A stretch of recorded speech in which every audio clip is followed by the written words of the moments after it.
the dewdrop and the ocean. The morning mist clung to the surface of Mirror Lake like a silk veil, creating an ethereal landscape that seemed to exist between worlds. Young monk Tien sat in perfect stillness on the weathered stone platform that jutted into the water. His legs folded in the lotus position, his breathing so gentle it barely disturbed the air around him. For 3 months now, he had come to this same spot, every dawn, seeking the enlightenment that his master Venerable Min An had promised would come, when the student is ready. But readiness, Tien was beginning to understand, was not something that could be forced or hurried. It was like waiting for a flower to bloom. The more you watched and willed it, the longer it seemed to take. The lake before him was a perfect mirror, reflecting the pale sky and the ancient pine trees that lined its shores. Not a single ripple disturbed its surface.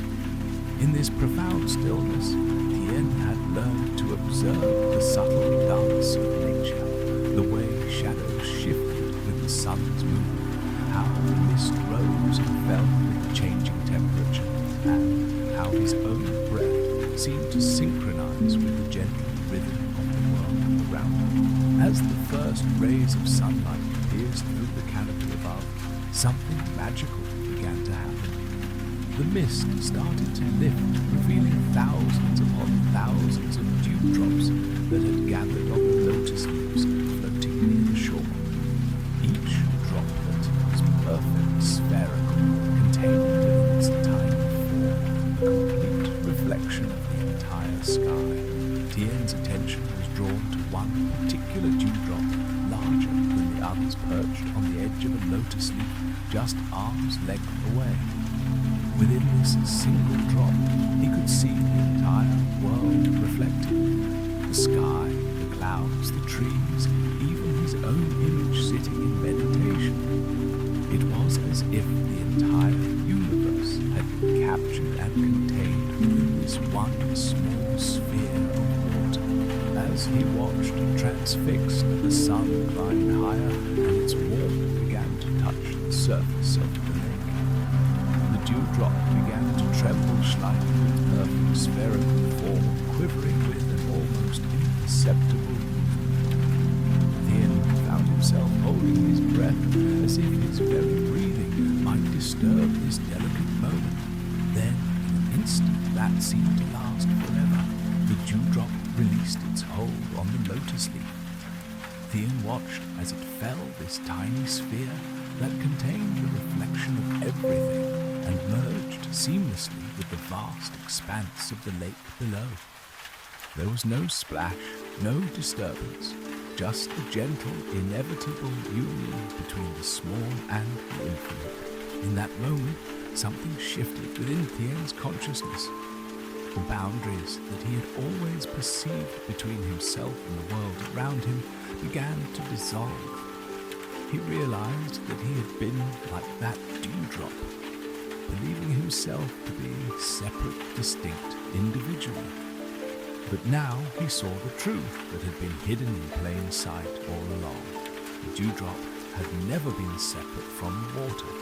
It was water temporarily taking the form of a droplet, carrying within itself the essence of the entire ocean from which all water comes and to which all water returns.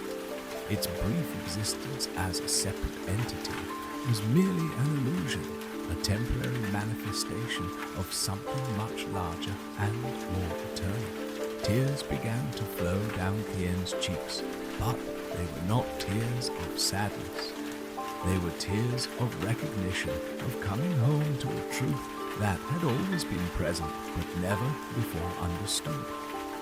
He saw that his own sense of being a separate self, distinct from the universe around him, was exactly like the dewdrop's temporary separation from the lake. His body, his thoughts, his emotions, his very sense of I.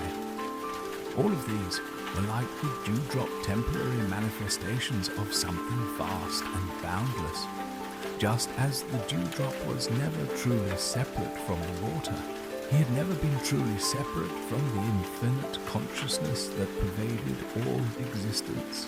The fear that had driven so much of his seeking, the fear of death, of loss, of not being enough, suddenly seemed as insubstantial as morning mist. How could a wave fear returning to the ocean? How could a dewdrop fear merging with the lake? The very thing he had feared was actually the deepest truth of his being. As this understanding deepened, Tien felt his meditation naturally deepen as well. His breathing became so subtle it was barely perceptible. His heartbeat seemed to synchronize with some cosmic rhythm. The boundaries between his body and the air around him, between his mind and the vast sky above, became increasingly transparent. He began to experience what the ancient texts called the dissolution of the subject-object duality. There was no longer a meditator and an object of meditation, no observer and observed.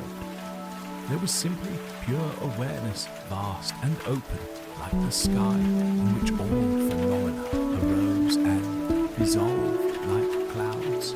Hours passed, though time had lost all meaning. The sun climbed to its zenith and began its descent toward the western horizon. Other monks came and went, some stopping to sit briefly in meditation, others simply walking the path around the lake. But Tien remained motionless, anchored in this profound recognition. As evening approached, Venerable Min An appeared on the path. The old master moved with the fluid grace of someone who had spent decades in contemplative practice. His presence was like that of an ancient tree, rooted stable and radiating a quiet wisdom that needed no words. Without disturbing Tien's meditation, the master sat down on another stone nearby. He too gazed out at the lake, now painted golden by the setting sun. After a long while, he spoke, his voice barely above a whisper. "The dewdrop knows it is the ocean," he said simply. Tien's eyes opened slowly, but his gaze remained soft and unfocused. When he finally turned to look at his teacher, Min An saw that something fundamental had shifted. The young monk's eyes held a depth that hadn't been there before, a quality of spaciousness that spoke of genuine understanding. "Master," Tien said, his voice filled with wonder, "I have been searching for enlightenment as if it were something I could acquire, something outside myself that I needed to find. But it was never hidden. It was never absent. I was like a fish searching for water while swimming in the ocean." Min An smiled the kind of smile that comes from deep satisfaction. Not the satisfaction of personal achievement, but the joy of witnessing truth recognize itself. "And what will you do with this understanding?" he asked. Tien was quiet for a long moment, watching as the last light of day painted the lake in shades of gold and crimson. "I will live it," he said finally, "not as something I have attained, but as what I have always been. The dewdrop doesn't need to become the ocean. It needs only to recognize its true nature." As the two monks sat together in the gathering dusk, the lake before them became a mirror for the first stars appearing in the darkening sky. Each point of light was reflected perfectly in the still water, creating the illusion of a universe both above and below, infinite in all directions. In this moment of perfect reflection, Tien understood that his realization was not an ending, but a beginning. Like the dewdrop that had shown him the way he would continue to exist in form, while knowing himself to be formless, continue to act in the world, while understanding his essential unity with all existence. The path of awakening, he now saw, was not about transcending the world, but about recognizing the sacred nature of every moment, every breath, every dewdrop that catches the morning light and reflects the infinite sky. The bamboo in the storm. The monastery of Peaceful Mountain had weathered countless storms over its 300-year history, but none quite like the one that was approaching on this late autumn evening. Dark clouds gathered on the horizon like an army of shadows, and the wind carried with it the scent of rain and the promise of turbulence to come. Brother Duke sat in the meditation hall, his practice faltering for the third time that week. For 6 months now, he had been struggling with what his teacher called the dark night of the soul, a period when all spiritual progress seemed to halt, when doubt crept in like fog, and when the very foundations of his faith felt as unstable as sand beneath his feet. The young monk had come to the monastery 5 years earlier, filled with enthusiasm and certainty about his spiritual path. He had thrown himself into the rigorous schedule of meditation, study and service with the fervor of a true believer. But lately, everything felt forced, artificial, like he was going through the motions of a dance whose steps he had forgotten. His meditation cushion, once enthroned in inner peace, now felt like a torture device. His mind, instead of settling into the familiar rhythms of breath and awareness, churned with endless streams of doubt and self-criticism. Why am I here? He would ask himself. What's the point of all this sitting and breathing when the world outside is full of suffering I could be helping to alleviate? The approaching storm seemed to mirror his inner turmoil. As thunder rumbled in the distance, Duke abandoned his meditation and walked out into the monastery courtyard. The wind was picking up now, bending the trees and sending leaves swirling through the air like confused thoughts. In the center of the courtyard stood an ancient bamboo grove that had been planted by the monastery's founder centuries ago. These bamboo stalks were massive, some as thick as a man's torso and reaching heights of 30 feet or more. They had become a symbol of the monastery itself, strong, enduring, reaching toward heaven while remaining rooted in earth. As Duke watched, the wind began to test these giants.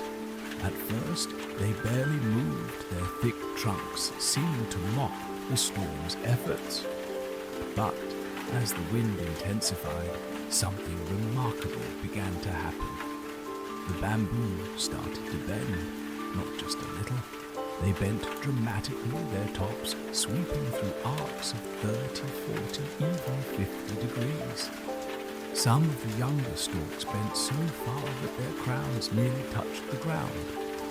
Duke found himself holding his breath, certain that these magnificent plants would snap under the pressure. But they didn't break. Instead, they danced. As the storm reached its full fury, with rain lashing down in sheets and wind howling through the valley, the bamboo grove transformed into something magical. The stalks swayed and bent with a fluid grace that seemed almost choreographed, as if they were performing an ancient ritual of survival that had been passed down through generations.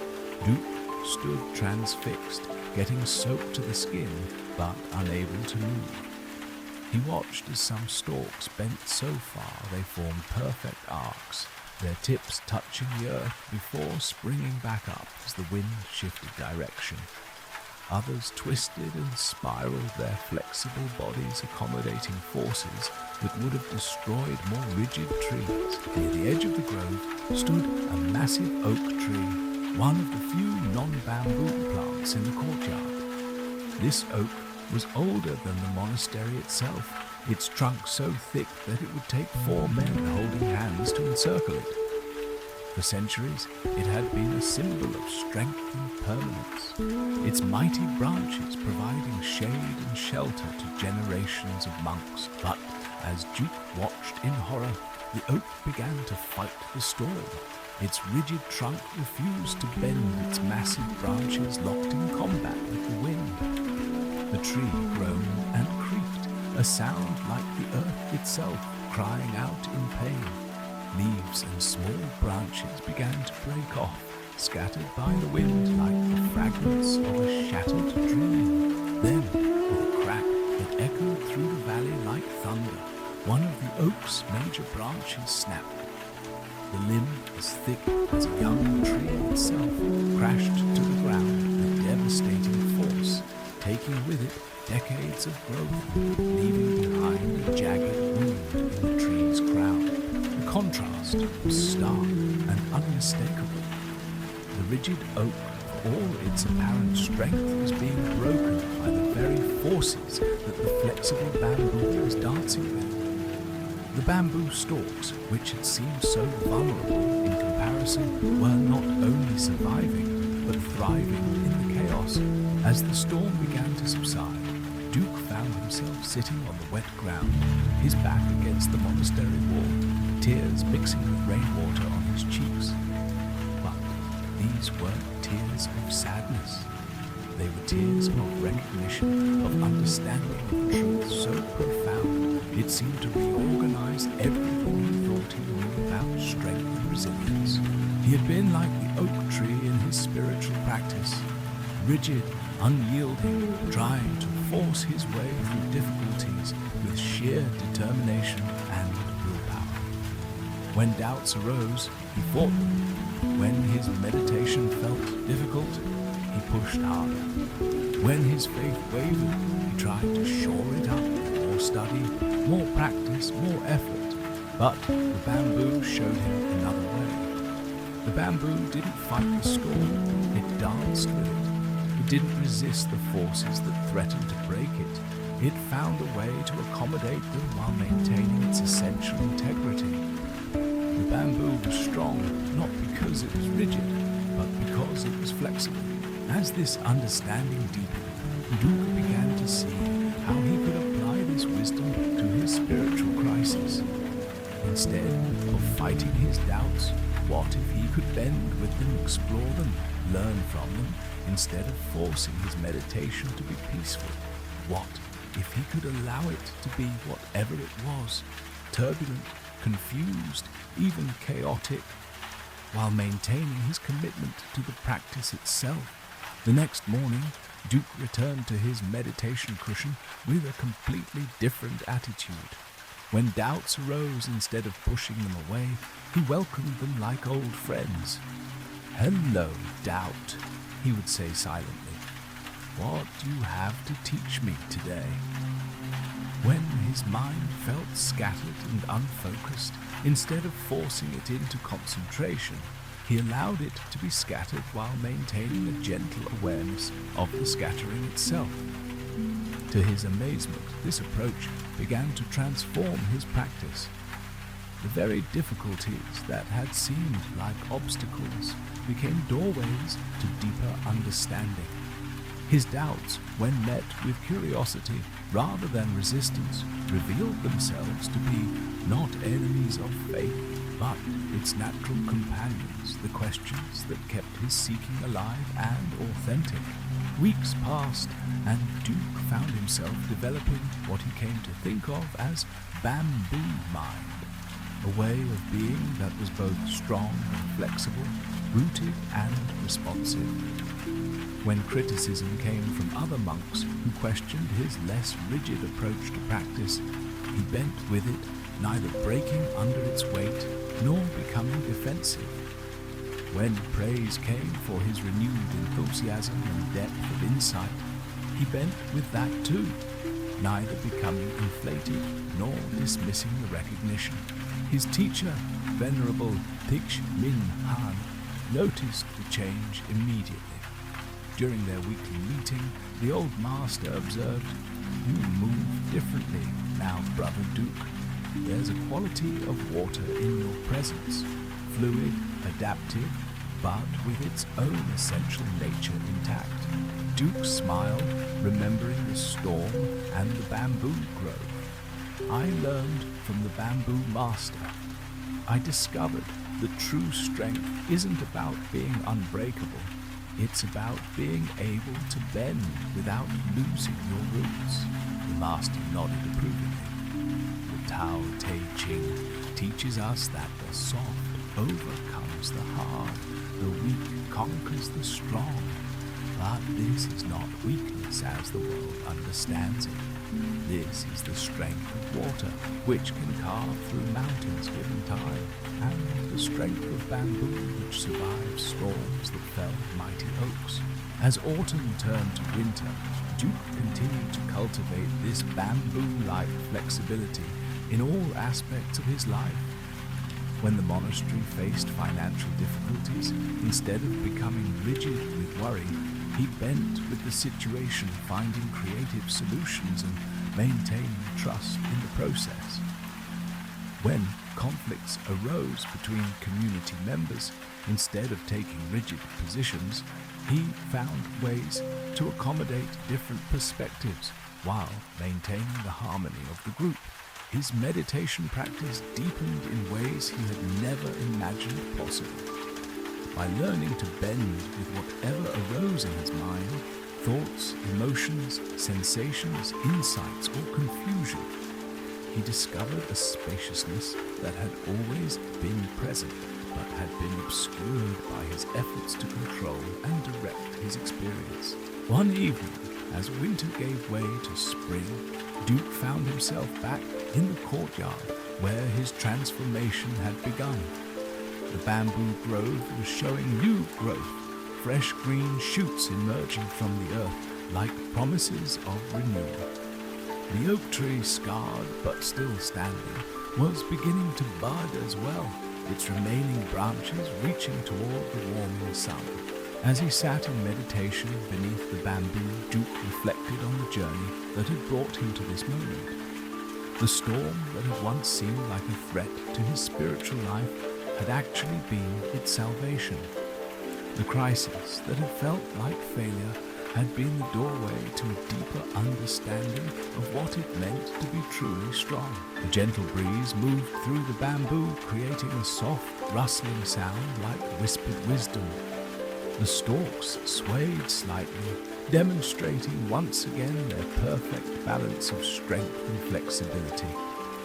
In their movement, Duke saw a teaching that went far beyond personal spiritual practice. It was a way of being in the world that could transform not just individuals, but entire communities. He thought of all the people he had known who had broken under life's pressures because they had tried to be like the oak, rigid, unyielding, fighting against forces too great to resist.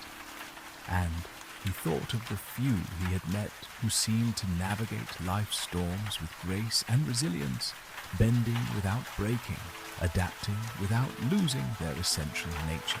As the stars appeared in the darkening sky, Duke made a silent vow to carry this bamboo wisdom with him wherever his path might lead. Whether he remained in the monastery or eventually returned to the world beyond its walls, he would remember the lesson of the story that true strength lies not in rigidity, but in the ability to bend with life's challenges while remaining rooted in what matters most. The bamboo rustled again in the evening breeze, and in that sound, Duke heard the whispered approval of all the storms, yet to come knowing now that he would meet them not as an enemy to be defeated, but as a dance partner in the eternal choreography of existence. The temple, bell at midnight. The city never truly slept. But at 3 in the morning, it came as close as it ever would. The neon signs still flickered, their electric promises.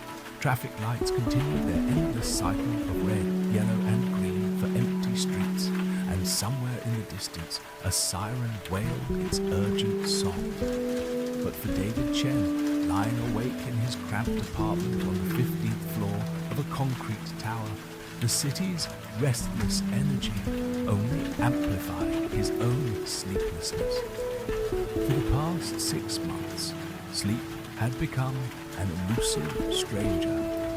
What had started as occasional restlessness had evolved into a nightly battle with anxiety that seemed to grow stronger with each passing week. His mind, which should have been winding down after long days at his demanding job as a financial analyst, instead revved up like an engine stuck in high gear. The thoughts came in waves, each one crashing over the last before he could fully process it. Deadlines at work, his mother's deteriorating health, the relationship that had ended badly 3 months ago, the mounting credit card debt, the persistent feeling that he was falling behind in a race he didn't even remember entering. Each worry spawned 3 more, creating an endless cascade of mental noise that made rest impossible. David had tried everything the internet suggested: meditation apps that promised instant calm sleep, podcasts with soothing voices, breathing exercises that were supposed to quiet the mind, even prescription sleep aids that left him groggy and disconnected the next day. Nothing worked for more than a night or two before his anxious mind found ways to break through whatever barriers he erected. Tonight was particularly bad. A presentation at work had gone poorly. His supervisor had made pointed comments about his recent performance, and his mother had called to tell him about another doctor's appointment that revealed more complications. The familiar spiral of worry had begun the moment he'd walked through his apartment door, and now, hours later, it showed no signs of slowing down. He rolled over for the 100th time, checking his phone. 3:17 a.m. In 3.5 hours, his alarm would sound, and he would have to drag himself through another day on no sleep, his mind foggy and his emotions raw. The thought of it made his chest tighten with a familiar panic. That's when he heard it, a sound so unexpected in the urban landscape that at first he thought he might be imagining it. A bell. Not the harsh electronic chime of a clock or the jarring sound of an alarm, but the deep, resonant tone of what sounded like a temple bell, its voice carrying across the city with impossible clarity. David sat up in bed, listening intently. There it was again, a single, sustained note that seemed to hang in the air long after the initial strike, vibrating through the walls of his apartment and somehow through his body as well. The sound was unlike anything he'd ever heard in this neighborhood of glass and steel, where the closest thing to spiritual architecture was a small church squeezed between a convenience store and a dry cleaner. Curious, despite his exhaustion, David got out of bed and went to his window. The city spread out below him in all directions, a grid of lights and shadows that normally felt oppressive, but tonight seemed somehow different. As he stood there, the bell sounded again, and this time he felt something shift inside him, a subtle loosening of the tight knot of anxiety that had taken up permanent residence in his chest. The bell's tone was impossibly pure, each strike creating ripples of sound that seemed to wash over the urban landscape like waves on a shore. David found himself breathing more deeply, his attention naturally drawn to the rhythm of the sound. Strike, and then a long, slow fade as the vibration gradually dissolved into silence. Then, after what felt like exactly the right amount of time, another strike, another wave of sound rolling across the sleeping city. Without fully understanding why, David began to synchronize his breathing with the bell's rhythm. Inhale during the strike, exhale during the fade. The pattern was slower than his normal breathing, forcing him to extend each breath to pay attention to the simple act of air moving in and out of his lungs. As he continued this unconscious meditation, something remarkable began to happen. The cascade of anxious thoughts that had been dominating his mind started to quiet, not disappearing entirely. he could still sense them lurking at the edges of his awareness. But losing their urgency, their power to hijack his attention completely, the bell continued its patient rhythm, and David found himself wondering about its source. Where in this concrete jungle could such a sound be coming from? Who was ringing it at this hour, and why? But even these questions felt different somehow, curious rather than anxious, open rather than demanding immediate answers. As he stood at the window, breathing with the bell, David began to notice other things he had never paid attention to before. The way the city lights created patterns that were almost beautiful when you stopped trying to see them as signs of urban chaos. The fact that even at this hour there were other windows with lights on, other people awake perhaps, struggling with their own versions of sleeplessness and worry. The realization that he was not alone in his midnight wakefulness brought an unexpected comfort. Somewhere out there, other people were lying awake with their own anxieties, their own spirals of worry and regret. The bell, it seemed, was ringing not just for him, but for all of them. A call to presence to this moment, to the simple fact of being alive and breathing in the middle of the night. With each strike of the bell, David felt himself settling more deeply into the present moment. The presentation that had gone badly earlier that day, that was in the past, already finished, no longer requiring his mental energy.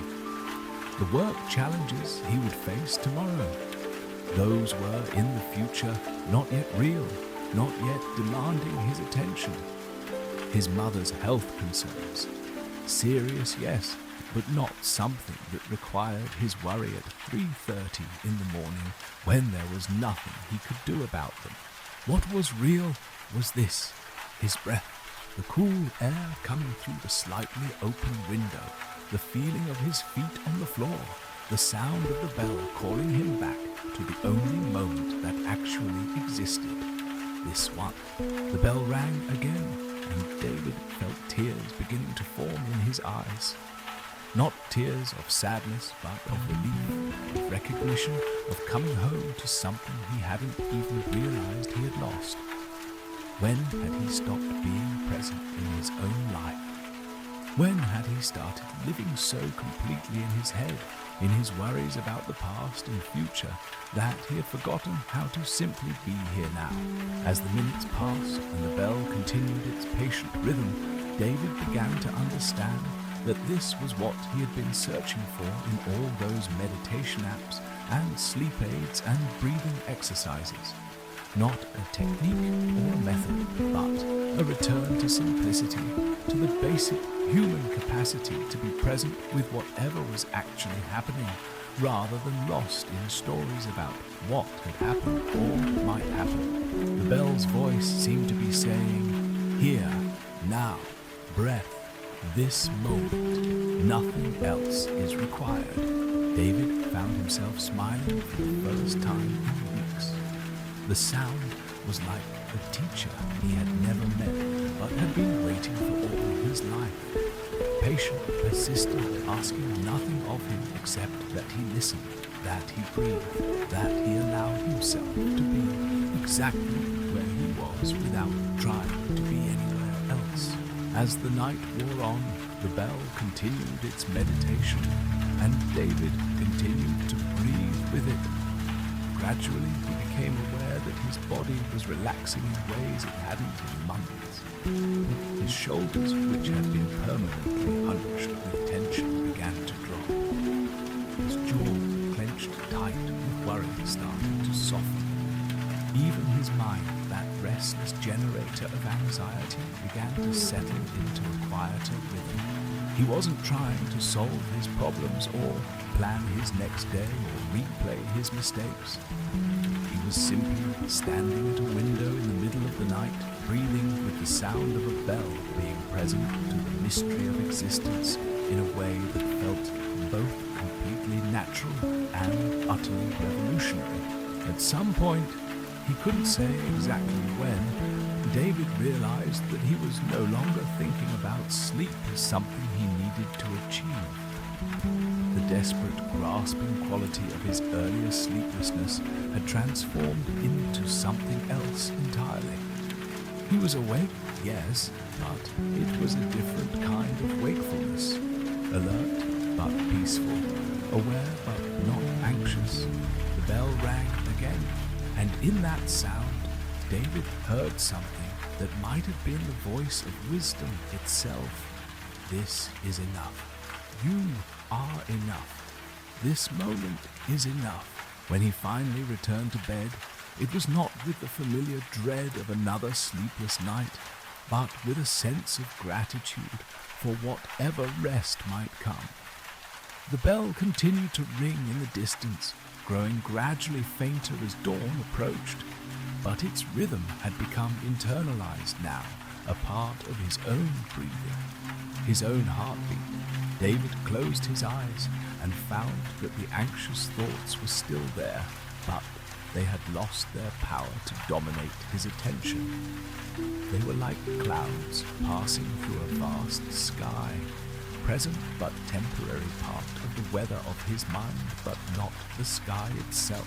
For the first time in months, he fell asleep, not by fighting his wakefulness, but by surrendering to it, not by trying to escape the present moment, but by fully inhabiting it. The bell's final strikes carried him into dreams that were peaceful and deep, and when he woke the next morning, he carried with him the memory of that midnight teaching. That presence not escaped was the doorway to peace. From that night forward, whenever anxiety threatened to overwhelm him, David would remember the bell and return to his breath, to the simple miracle of being alive and aware in whatever moment he found himself in.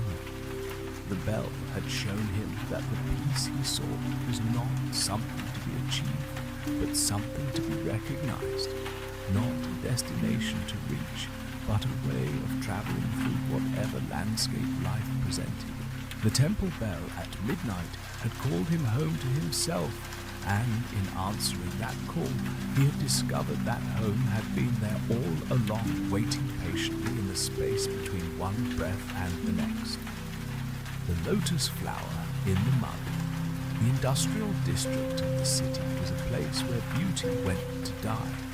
Smokestacks pierced the grey sky like accusing fingers, belching clouds of acrid smoke that turned the air thick and bitter.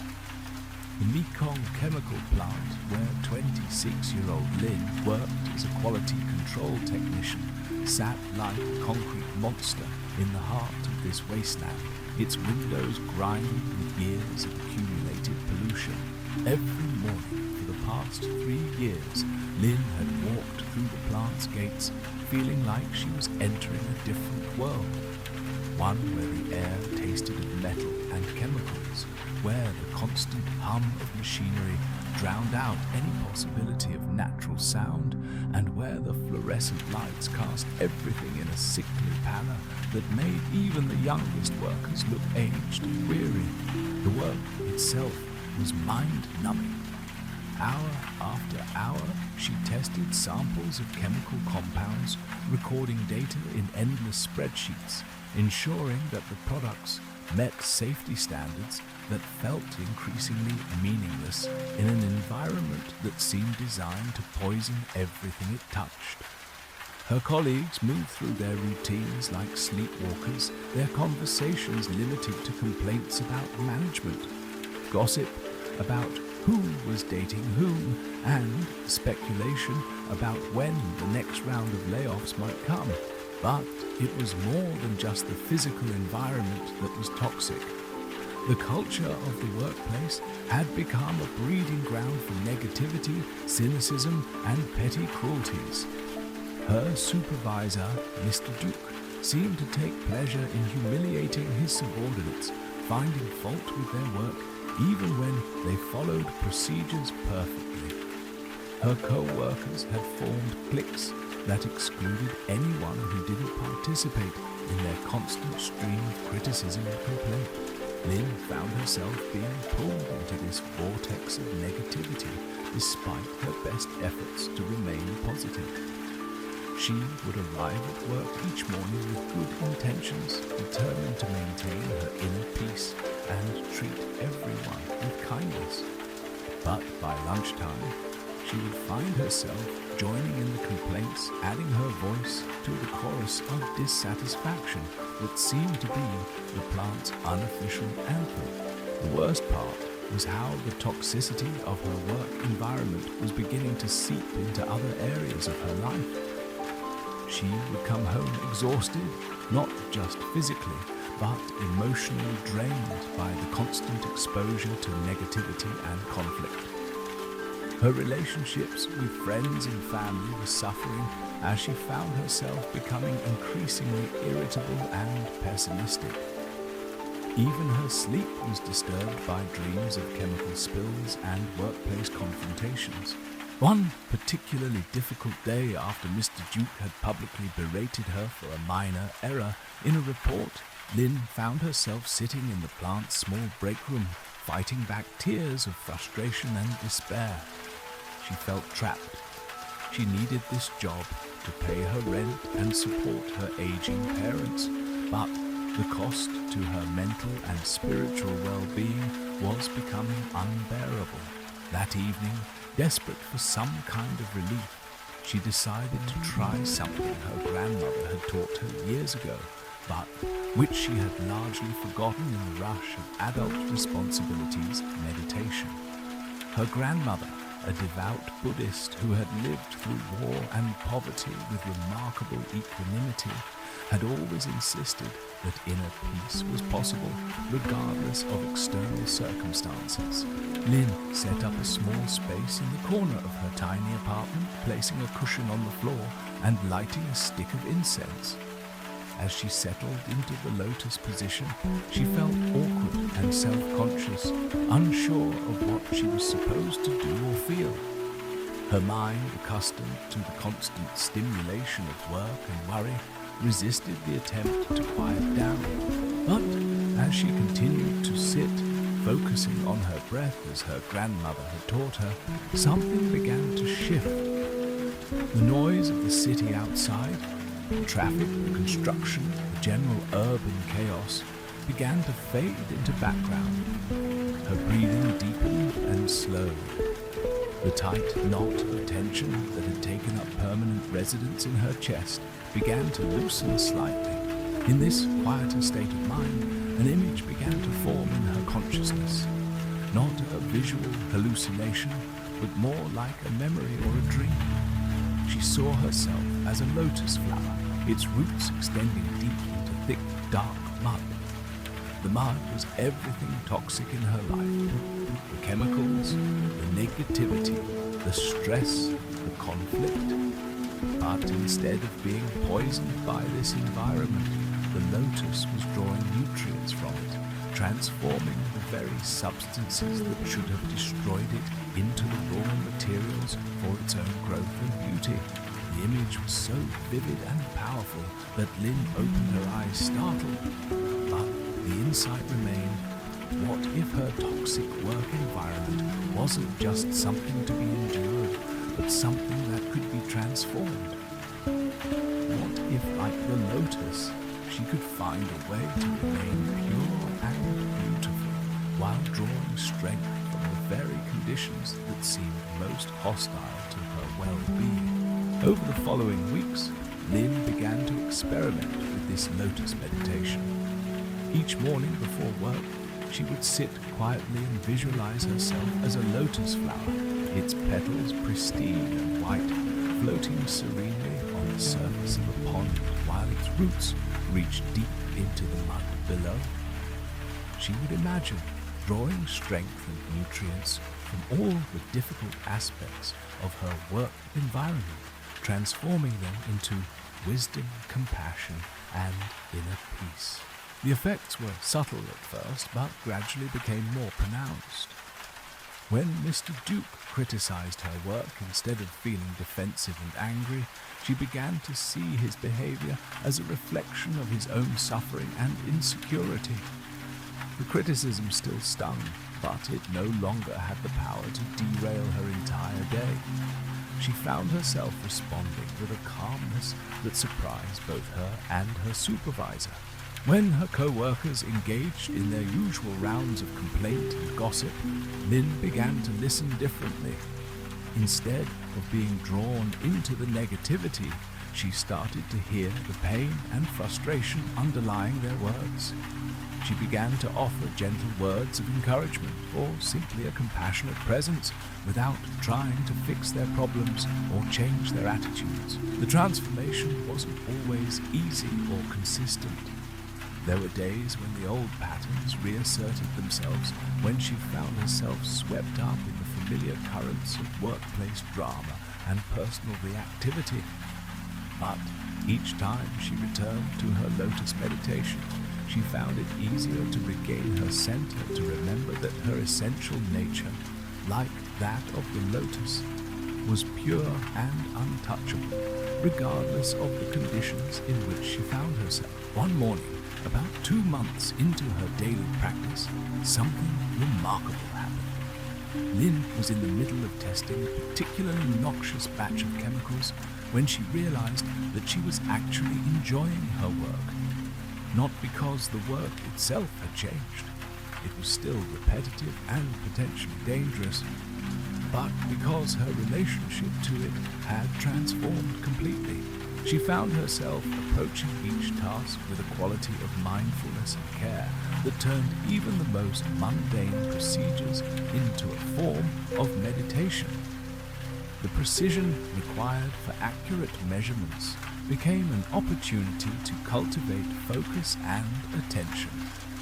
The need to follow safety protocols became a practice in protecting not just herself, but all the people who would eventually use the products she was testing. Her co-workers began to notice the change. Where once she had been just another voice in the chorus of complaint, she had become a source of calm and stability. People began coming to her with their problems, not because she offered solutions, but because she offered something rarer and more valuable: genuine listening and compassionate presence. Even Mr. Duke seemed to soften in her presence. While he continued his pattern of harsh criticism with other employees, his interactions with Lynn became more respectful, almost gentle. It was as if her inner peace was contagious, creating ripples of calm in the turbulent waters of workplace conflict. The most profound change, however, was in how Lynn saw herself and her purpose. She began to understand that her job at the chemical plant wasn't just about earning money or even about ensuring product safety. It was about being a lotus flower in a place where lotus flowers weren't supposed to be able to grow, demonstrating that purity, beauty, and peace were possible even in the most challenging circumstances. This realization led to a deeper understanding of what her grandmother had tried to teach her all those years ago. The Buddhist concept of the lotus wasn't just a pretty metaphor. It was a profound teaching about the nature of spiritual transformation. The lotus doesn't grow in spite of the mud. It grows because of the mud. The very conditions that seem most hostile to spiritual development can become raw materials for the deepest wisdom and compassion. Lynn began to see her toxic work environment as a kind of spiritual gymnasium, a place where she could develop and strengthen qualities that might never have emerged in easier circumstances. The patience required to deal with difficult people, the equanimity needed to remain calm in stressful situations, the compassion necessary to see beyond surface behaviors to the suffering that drives them. All of these were being cultivated in the crucible of her daily work experience. As her practice deepened, Lynn found that the benefits extended far beyond her work life. Her relationships with friends and family improved dramatically as she brought the same quality of mindful presence to her personal interactions. Her health improved as the chronic stress that had been wearing down her immune system gave way to a deeper sense of well-being and vitality. She even began to see beauty in the industrial landscape that surrounded the plant. The smokestacks that had once seemed like symbols of environmental destruction began to look like incense sticks offering prayers to the sky. The grey concrete buildings took on the appearance of meditation halls where thousands of people were engaged in the spiritual practice of earning their daily bread. One evening, as Lynn sat in meditation after a particularly challenging day at work, she had a vision that brought tears to her eyes. She saw the entire chemical plant transform into a vast lotus pond, with each worker as a lotus flower, their individual beauty contributing to a collective display of spiritual magnificence that was breathtaking in its scope and power. In that moment, she understood that her personal transformation was not separate from the transformation of her environment. By becoming a lotus herself, she was contributing to the possibility that others might discover their own lotus nature. By demonstrating that peace and purity were possible, even in the most toxic circumstances, she was planting seeds that might one day bloom in ways she could never predict or control. The vision faded, but its message remained clear. The spiritual path was not about escaping from difficult circumstances, but about transforming them through the alchemy of awakened consciousness.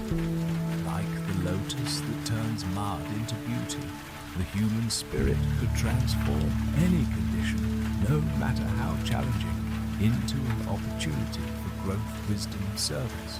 As Lynn opened her eyes and prepared for sleep, she felt a deep gratitude for the chemical plant from Mr. Dutch, for all the difficult people and challenging circumstances that had become her teachers.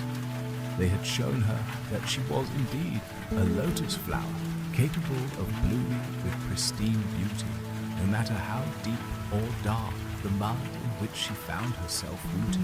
The next morning, she would return to work with renewed purpose, carrying within her the unshakable knowledge that every moment, even the most toxic, was an opportunity to practice the ancient art of transforming poison into medicine, darkness into light, suffering into wisdom. In the heart of the industrial wasteland, a lotus had bloomed, and its fragrance was beginning to spread in ways that would touch lives far beyond the concrete walls of the Mekong chemical plant. The candle's shadow and the darkness. Little Min had always been afraid of the dark. At 8 years old, he was the youngest novice monk at the ancient Lin Sun Monastery, nestled high in the misty mountains of northern Vietnam. While the other young monks seemed to adapt easily to the monastery's rhythms of prayer, study, and meditation, Min struggled with the long periods of darkness that punctuated monastic life.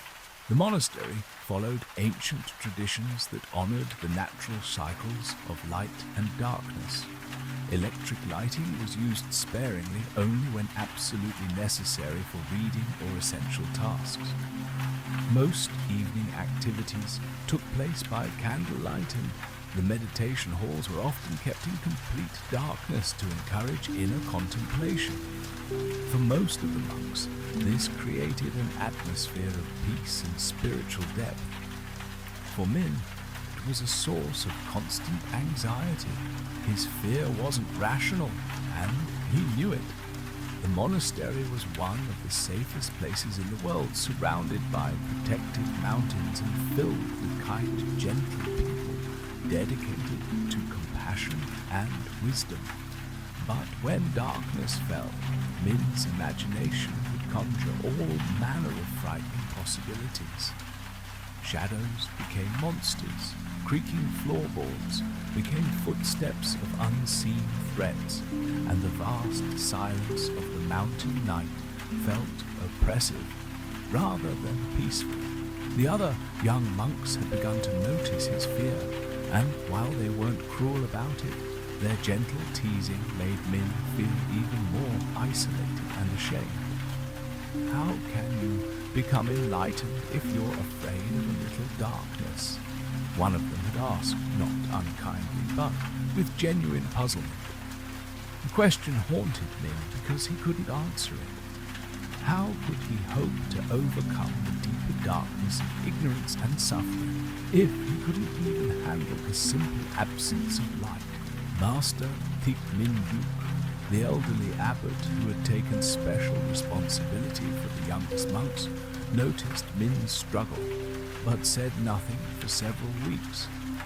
The old master had a way of allowing problems to ripen before addressing them, believing that premature intervention often prevented the deeper learning that came from wrestling with difficulties. One evening in late autumn, when the mountain air had turned crisp and the nights had grown longer, the monastery experienced a power outage that plunged the entire complex into complete darkness. The backup generator that usually provided minimal lighting for safety had malfunctioned, leaving only candles and oil lamps to push back the encompassing night. For Min, this was his worst nightmare realized. As the other monks calmly lit candles and continued their evening routines, he found himself frozen with terror in his small dormitory room. The darkness seemed to press against him like a living thing, and his breathing became shallow and rapid. He wanted to call out for help, but pride and shame kept him silent. That's when Master Duke appeared in his doorway, carrying a single white candle in a simple brass holder.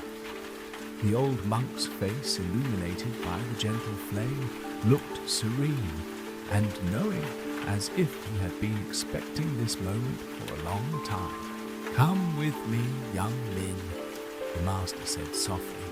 "Tonight you will learn something important." Reluctantly, Min followed the master through the dark corridors of the monastery. Their single candle created a small circle of warm light that moved with them, pushing back just enough darkness to reveal the path ahead. Other monks they passed smiled and nodded, their own candles creating brief moments of shared illumination before they continued on their separate ways. Master Duke led Min to the main meditation hall, a vast space that during the day was filled with natural light from high windows, but now seemed cavernous and intimidating in the darkness.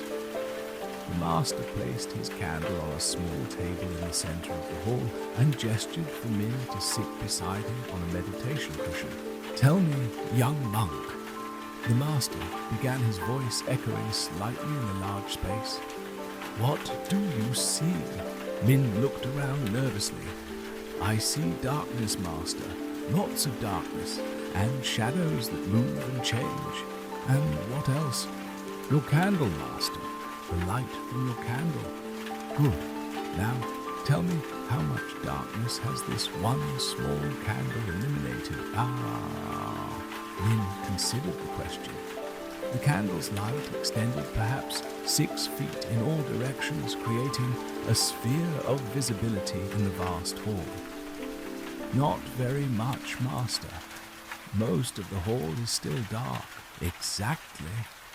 One small candle cannot illuminate this entire space.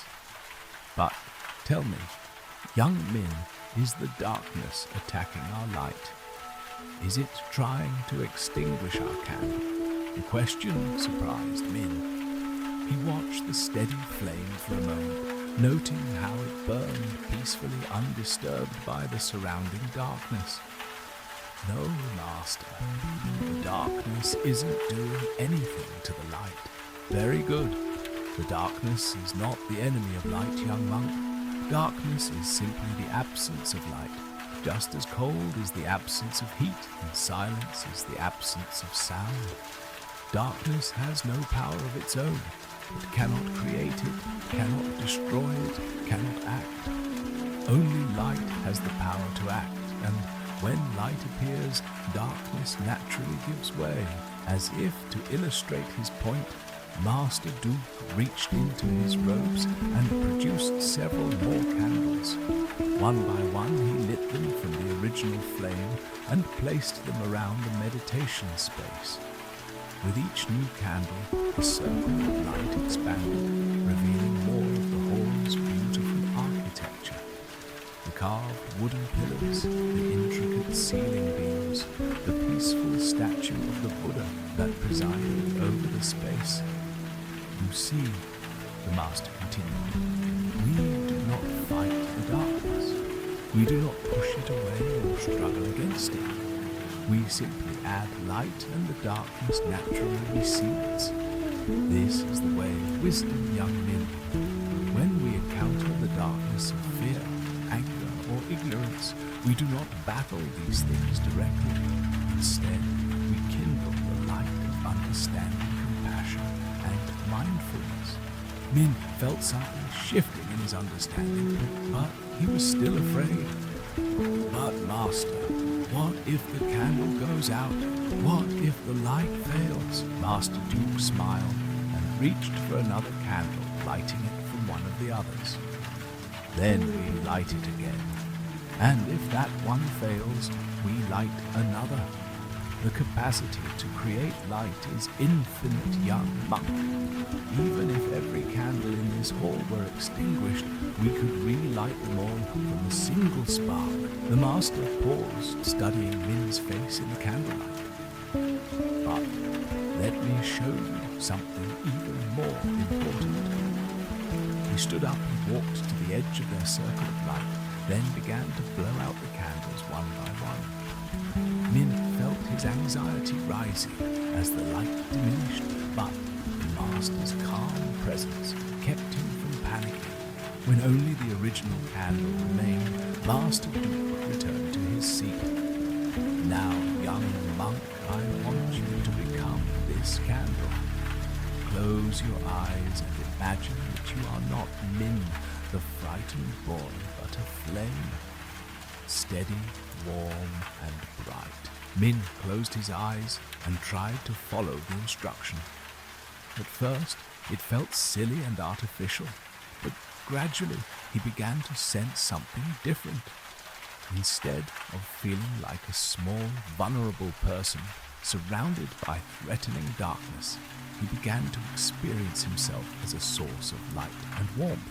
Feel the light that you are. Master Duke's voice continued softly. This light is not separate from you. It is your true nature. Just as the sun does not struggle to shine, you don't need to effort to be luminous. Your natural state is awareness, clarity, and peace. The darkness of fear and confusion can surround this light, but it cannot extinguish it unless you forget who you truly are. As Min sat in this meditation, something profound began to happen.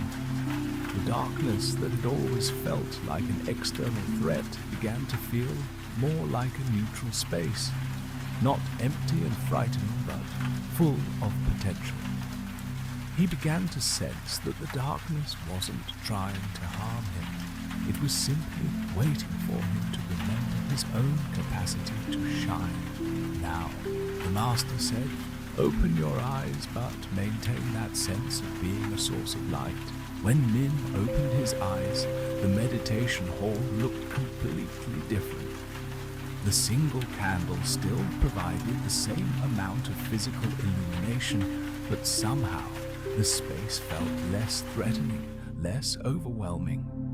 He realized that his perception of the darkness had changed because his understanding of himself had changed. Master, he said wonderingly, I think I understand. The darkness isn't the problem. Forgetting that I am light is the problem. Excellent young monk, and now one more lesson. Master Duke stood up and walked into the darkness beyond their candle's reach. For a moment, Min felt the old fear returning. His teacher was disappearing into the threatening unknown, but then the master's voice came clearly from the darkness. "I am here, young Min. The darkness has not harmed me, has not changed me. I am the same person I was in the light, and you can trust that I will return." Sure enough, Master Duke emerged from the darkness, his serene expression unchanged. "You see, we can move through darkness safely when we remember our true nature. The light we are goes with us wherever we go." Over the following weeks, Min practiced this new understanding. Each evening, instead of dreading the darkness, he would light a single candle in his room and spend time meditating on himself as a source of light. Gradually, his fear began to transform into something else. Not the absence of fear, but a deeper trust in his own luminous nature. The change was noticed by everyone in the monastery. Min began to volunteer for evening duties that required walking through dark corridors. He started joining the late-night meditation sessions that he had previously avoided. Most remarkably, he began to help other young monks who struggled with their own fears and anxieties. One evening, a new novice arrived at the monastery, a boy even younger than Min who was terrified by the unfamiliar environment and the long periods of darkness. Without being asked, Min took the boy under his wing, sharing the lesson he had learned from Master Duke. "You are not a person who needs light," Min explained, gently lighting a candle for the frightened newcomer. "You are light itself, temporarily forgetting its own nature. The darkness cannot hurt you because you are what makes darkness disappear." As he spoke these words, Min realized how completely his understanding had transformed. The boy who had once been paralyzed by fear of the dark had become someone who could kindle light for others. The darkness that had once seemed like an enemy had become a teacher, showing him the power and importance of remembering his own luminous essence. Years later, when Min had grown into a wise and compassionate teacher himself, he would often tell his students about the night he learned to be a candle. He would explain that the spiritual path was not about eliminating all darkness from life, an impossible task, but about remembering that we ourselves are sources of light, capable of illuminating whatever space we occupy. "Do not curse the darkness," he would say, echoing the ancient wisdom his master had shared with him. "Light a candle instead, and remember, you are that candle. You are the light that makes all seeing possible." In the flickering glow of countless meditation sessions, in the gentle illumination of wisdom shared between teacher and student, the lesson of the candle and the darkness continued to spread, one light kindling another in an endless chain of awakening that stretched far beyond the mountain monastery where it had first been learned. The darkness remained as it always would, but it no longer held any terror for those who remembered their true nature as bearers of light in a world that desperately needed illumination. The sand grain and the pearl, the storm, had been merciless. For 3 days, the coastal waters off Pulpok Island had churned with a fury that sent fishing boats scurrying for harbour and left the pearl farms battered and broken. Maya Nguyen stood on the dock, surveying the damage to her family's oyster beds with a heavy heart. Floating cages that had taken months to establish were now twisted metal and broken rope scattered across the bay like the remnants of a shattered dream. At 32, Maya had already endured more loss than most people face in a lifetime. Her husband's death in a diving accident 2 years earlier had left her not only heartbroken, but also solely responsible for their struggling pearl farm and their 8-year-old daughter, Lynn. The business that had been her grandfather's pride and her father's legacy was now hanging by a thread, and this storm might have been the final blow. "Mama, are all the oysters dead?" Lynn asked, her small hand slipping into Maya's as they stood together on the weathered pier. The child's voice carried the weight of someone who had learned too young that the world could be unpredictably cruel. Maya squeezed her daughter's hand gently. "I don't know yet, sweetheart. We'll have to dive down and check each cage, see what can be saved." The truth was more complicated than she could explain to an 8-year-old. Even if some oysters had survived, the financial damage was catastrophic. The storm had destroyed not just equipment, but also years of careful cultivation. Pearl farming required patience that stretched across seasons and years. Oysters needed time to transform the irritating grains of sand into lustrous gems, and that time couldn't be rushed or recovered. As Maya prepared her diving gear the next morning, her mind wandered to the story her grandfather used to tell about how pearls were formed. The oyster doesn't create beauty in spite of the irritation, he would say, his weathered hands gesturing as he spoke. It creates beauty because of the irritation. The grain of sand that enters the shell is not the enemy. It's the beginning of something precious. At the time, she had thought it was just a pretty story. Now, as she faced the possibility of losing everything, she wondered if there might be deeper wisdom in those words. The water was still murky from the storm, visibility reduced to just a few feet. Maya descended slowly, her breathing apparatus creating a steady rhythm of bubbles that rose toward the surface like prayers. The first few cages she examined were completely destroyed, their contents scattered across the sandy bottom. But as she moved deeper into the farm, she began to find survivors. One cage, though, damaged, still held dozens of oysters. As Maya carefully gathered them into her collection net, she noticed something unusual about one particular specimen. It was larger than the others and had an odd, almost luminescent quality to its shell. When she brought it to the surface and carefully opened it back at the processing station, what she found took her breath away. Inside was not just one pearl, but a cluster of them. 7 perfect spheres of varying sizes, their surfaces gleaming with an iridescent beauty that seemed to capture and reflect light in impossible ways. In 20 years of pearl farming, Maya had never seen anything like it. The oyster had somehow transformed what should have been a catastrophic intrusion into something extraordinary. "Mama, they're so beautiful," Lynn gasped when she saw the pearls. "How did the oyster make them so pretty?" Maya held one of the pearls up to the light, watching the colors shift and dance across its surface. "When something irritating gets inside the oyster's shell," she explained, "instead of trying to push it out, the oyster covers it with layers of nacre, the same substance that makes the inside of the shell so smooth and shiny.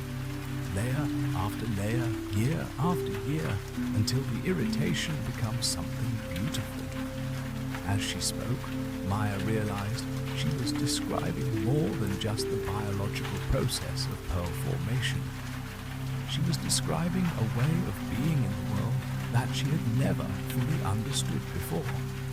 What if the losses and hardships she had endured weren't just obstacles to overcome, but raw materials for creating something beautiful? The discovery of the exceptional pearls created a small sensation in the local pearl market. A dealer from Ho Chi Minh City made the journey to Phu Quoc specifically to examine them, offering a price that would not only cover the storm damage, but provide enough capital to rebuild the farm with better equipment. But Maya found herself hesitant to sell.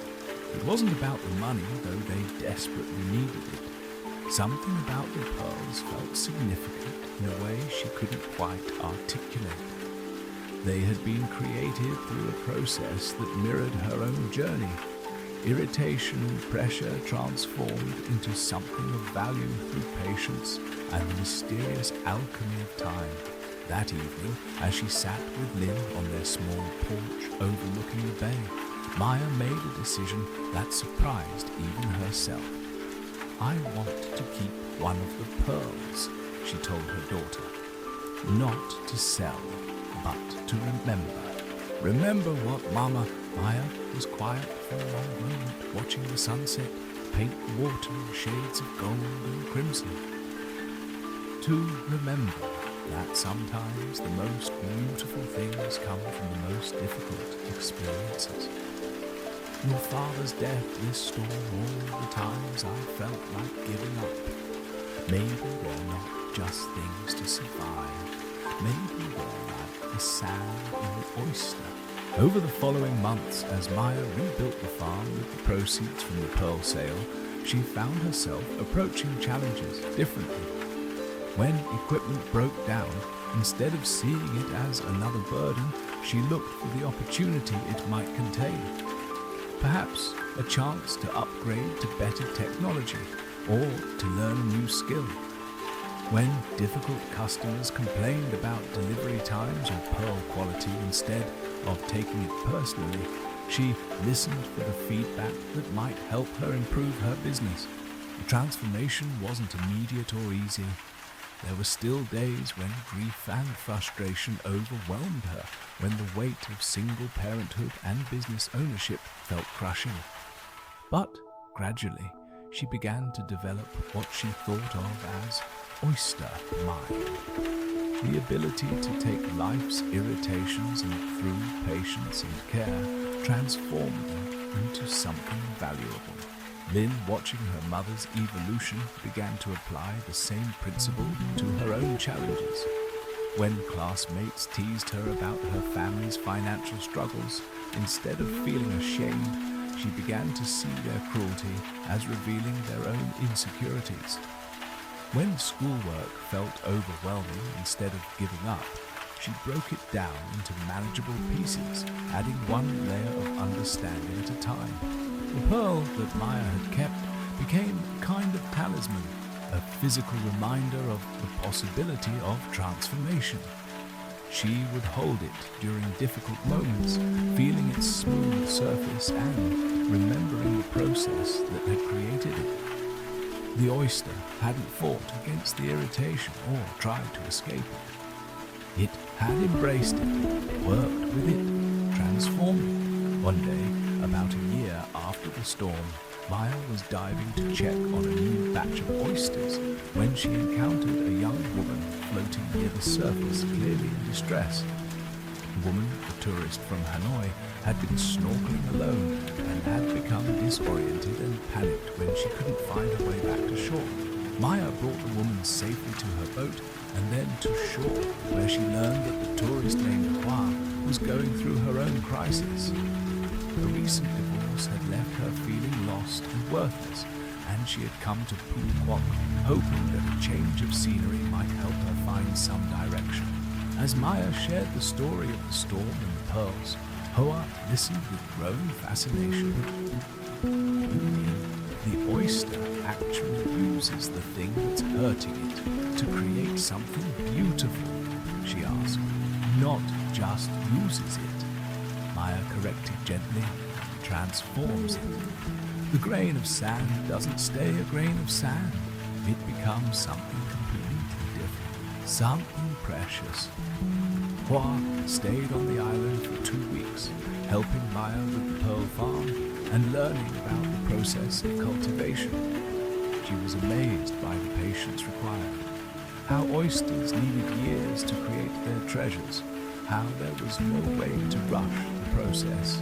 How the most beautiful pearls often came from the oysters that had endured the most irritation.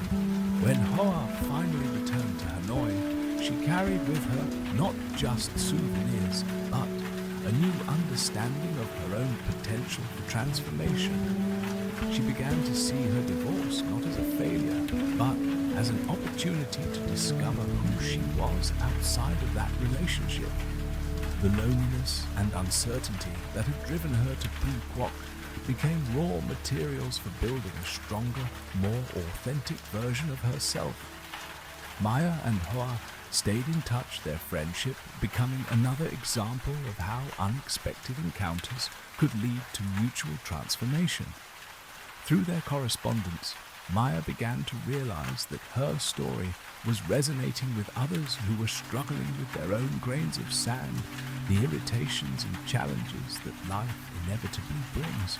This realization led to an unexpected development. Maya began writing about her experiences first in letters to Hoa, then in a blog that attracted readers from around Vietnam and beyond. Her posts about oyster wisdom, the art of transforming life's irritations into pearls of insight and strength, struck a chord with people facing their own storms. The blog evolved into workshops that Maya offered at the Pearl Farm, combining pearl cultivation with meditation and reflection on the process of personal transformation. Visitors would spend time learning about oyster biology while contemplating their own capacity for turning difficulties into wisdom. Lynn, now 10 years old, became an integral part of these workshops, sharing her own insights about how children could apply oyster wisdom to school problems and family challenges. Her natural wisdom and infectious enthusiasm made her a favorite among visitors, many of whom commented that they learned as much from the child as from her mother. One evening, as Maya and Lynn sat on their porch watching another spectacular sunset, Lynn asked a question that stopped her mother short. "Mama, do you think Daddy's death was like the grain of sand?" Maya felt her breath catch. It was a question she had been avoiding even in her own mind. The idea that her husband's death could be transformed into something beautiful felt almost sacrilegious, a betrayal of her grief and love. But as she looked at her daughter, this wise, compassionate child who had grown stronger and more resilient through their shared struggles, Maya began to see a different possibility. Not that her husband's death was good or necessary, but that their response to it had created something precious, a deeper bond between mother and daughter, a stronger sense of their own capabilities, a compassion for others who were suffering. "I think," Maya said carefully, "that Daddy's death was the grain of sand and we are the oyster. We've been covering it with layers of love and memories and learning, and maybe we're creating something beautiful together." Lynn nodded solemnly, then brightened. "Like a family pearl." "Yes," Maya smiled, pulling her daughter close. "Like a family pearl." As the stars began to appear in the darkening sky, Maya reflected on the journey that had brought them to this moment. The storm that had once seemed like the ending of everything had actually been the beginning of a deeper understanding. The grain of sand that was grief had been transformed layer by layer into wisdom, resilience, and a capacity to help others navigate their own storms. The pearl she kept as a reminder sat on the windowsill inside, catching the last light of day. Tomorrow would bring new challenges, new irritations, new opportunities for transformation. But tonight, Maya felt the deep satisfaction of an oyster that has learned the secret of its own creative power, the ability to take whatever life brings and through patience and love transform it into something precious and enduring. In the gentle lapping of waves against the shore, she heard the rhythm of creation itself, the slow, steady process by which pain becomes wisdom, loss becomes strength, and ordinary lives become pearls of extraordinary beauty. The rainbow after the rain. The meditation retreat at Plum Village had been going on for 7 days, and the diverse group of practitioners was beginning to settle into the rhythm of mindful living. Among them were people from all walks of life. Sarah, a burned-out corporate lawyer from London. Kenji, a young tech entrepreneur from Tokyo, struggling with anxiety. Maria, a retired teacher from Barcelona, grieving the loss of her husband. David, a college student from California, questioning his life direction. And Amara, a doctor from Lagos, dealing with compassion fatigue after years of working in overwhelmed hospitals. They had come seeking different things: peace, clarity, healing, purpose.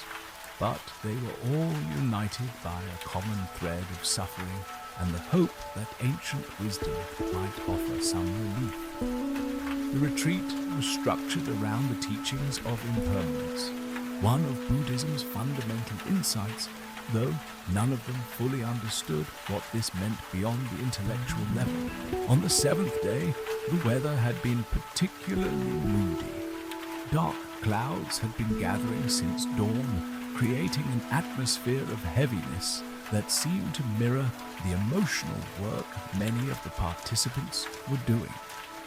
The morning meditation had been difficult for most of them, with minds that refused to settle and hearts that felt raw from days of introspection. Sarah found herself wrestling with the realization that her successful career had left her feeling empty and disconnected. The meditation cushion had become a place where all the emotions she had been suppressing for years were finally surfacing. Anger at the compromises she had made, sadness at the relationships she had sacrificed, fear about starting over at 45. Kenji was confronting his perfectionism and the crushing anxiety that came with trying to control every aspect of his life and business. The simple instruction to just sit and breathe felt impossible when his mind was constantly racing ahead to the next problem, to solve the next goal, to achieve the next way he might fail. Maria was deep in the grief process, finally allowing herself to feel the full weight of losing her life partner of 37 years. The silence of the retreat had created space for emotions she had been too busy to process, and waves of sorrow would wash over her at unexpected moments. David was grappling with existential questions about meaning and purpose. At 21, he felt pressure to have his life figured out, but the more he meditated, the more confused he became about what he actually wanted versus what others expected of him. Amara was exhausted from years of witnessing suffering and feeling helpless to make a meaningful difference. The compassion that had drawn her to medicine had become a source of pain, and she was questioning whether she could continue in her profession without losing herself completely. As the afternoon meditation session began, the clouds finally opened, releasing a torrential downpour that drummed against the meditation hall's roof with increasing intensity. The sound was so loud that it became impossible to ignore, and many of the practitioners found their attention drawn away from their breath to the drama unfolding outside. Thich Minh and the elderly Vietnamese monk leading the retreat seemed completely unperturbed by the storm.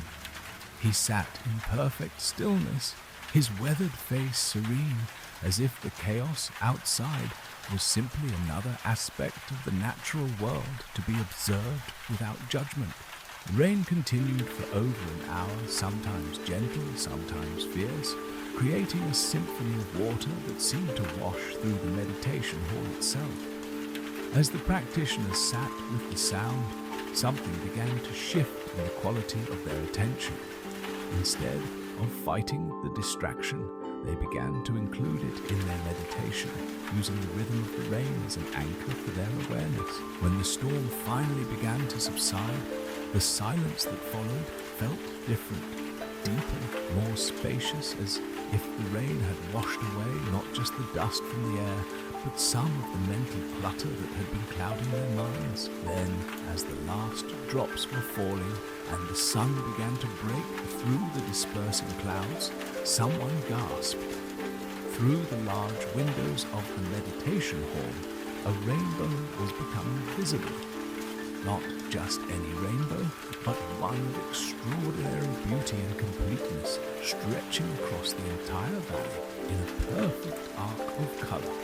"Look," whispered Maria, forgetting the noble silence that was supposed to be maintained during meditation. But Thich Minh An simply smiled and nodded, understanding that this was a moment for shared wonder rather than rigid adherence to rules. The entire group turned to face the windows, their meditation postures relaxing as they took in the spectacular sight. The rainbow was so vivid, it seemed almost artificial, each color distinct and brilliant against the dark backdrop of the retreating storm clouds. It appeared to emerge from the earth itself on one side of the valley and disappear into the mountains on the other, creating a bridge of light that spanned their entire field of vision. "How long will it last?" David asked, his voice filled with a mixture of awe and anxiety, as if he was already worried about the rainbow's inevitable disappearance. "As long as it lasts," Thich Minh An replied gently. "No longer, no shorter." As they watched, the rainbow began to change. The colors shifted in intensity, sometimes brilliant, sometimes fading to barely visible pastels. A second fainter rainbow appeared above the first, creating a double arc that seemed to encompass the entire world. Then, gradually, as the atmospheric conditions changed, the colors began to fade. Sarah found herself gripping the edge of her meditation cushion as if she could somehow hold on to the beauty through sheer force of will. "It's disappearing," she said, her voice tight with something that felt like grief. "Yes," the teacher agreed. "Everything that appears also disappears. This is the nature of all phenomena, arising, changing, passing away. The rainbow is teaching us about impermanence." Kenji felt his familiar anxiety rising as he watched the colors fade. His mind immediately began trying to capture the experience, to photograph it mentally, to find some way to preserve what was clearly slipping away. "But it's so beautiful," he protested. "Why does it have to end?" "Because it began," Thich Minh An said simply. "Everything that has a beginning must have an ending. This is not a tragedy. It is simply the way things are. The rainbow's beauty is not diminished by its temporary nature. In fact, its beauty may be enhanced by it." Maria, who had been silently weeping as she watched the rainbow fade, suddenly understood something profound. "It's like my marriage," she said quietly. 37 years, and then it ended when he died. I've been so angry about that, so focused on the ending, that I forgot about the beauty of what we had." The teacher nodded encouragingly. "The rainbow does not become less beautiful because it fades. Your marriage does not become less meaningful because it ended. The temporary nature of things is not their weakness. It is what makes them precious." As the rainbow continued to fade, each member of the group found themselves having their own insights about impermanence. David realized that his anxiety about choosing the right path in life was based on the illusion that any choice would be permanent. Everything changes anyway, he murmured. So, maybe the pressure I feel to get it perfect is unnecessary. Amara was reflecting on her work as a doctor, seeing how her attachment to saving every patient had been causing her suffering. I can't control the outcomes, she realized. I can only show up fully for whatever time I have with each person, knowing that everything, including their lives and mine, is temporary. The rainbow was now barely visible, just the faintest suggestion of color against the clearing sky. But instead of feeling sad about its disappearance, the group found themselves filled with a strange sense of gratitude and peace. I think I understand, Sarah said slowly.